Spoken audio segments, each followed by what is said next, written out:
Ok, alors techniquement, comment ça marche?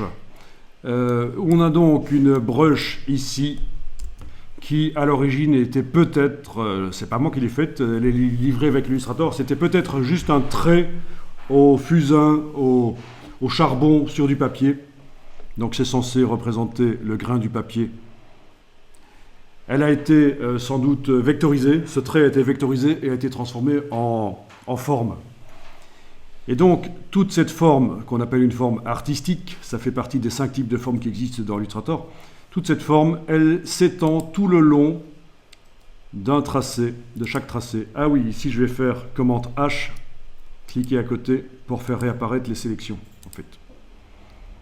Voilà, donc tout le long d'un tracé, la brush s'étend. Et si vous avez affaire à des tracés très longs, ça ne ressemble plus vraiment à une brush correcte, ça fait des effilages comme ça. Donc on sait que c'est un problème avec les brushes artistiques. Si on les utilise sur des traits trop longs, elles s'étendent, c'est plus vraiment ça, quoi. Ok, ben voyons ça. Vous avez aussi, je suppose, ce long trait là. Vous en avez d'autres ici. Là, là. Alors ce serait peut-être intéressant de voir ce qui se passe si on scinde le trait.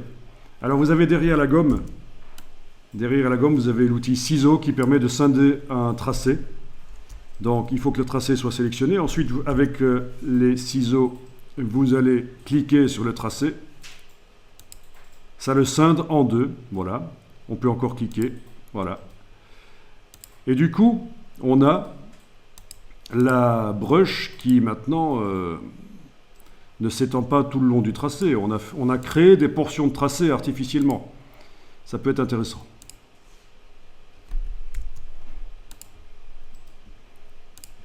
Avec les ciseaux.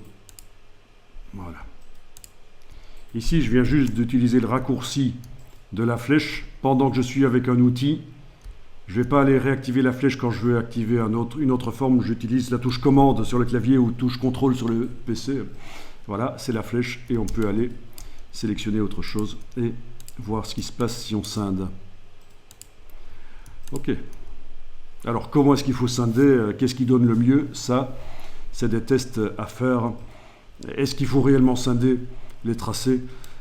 C'est des choix artistiques et il vaut mieux travailler sur une version, garder la version non scindée. C'est-à-dire que là, à ce stade-là, j'aurais intérêt à enregistrer sous un nouveau nom. Comme ça, dans la version 3, je sais que j'ai la version non scindée des tracés.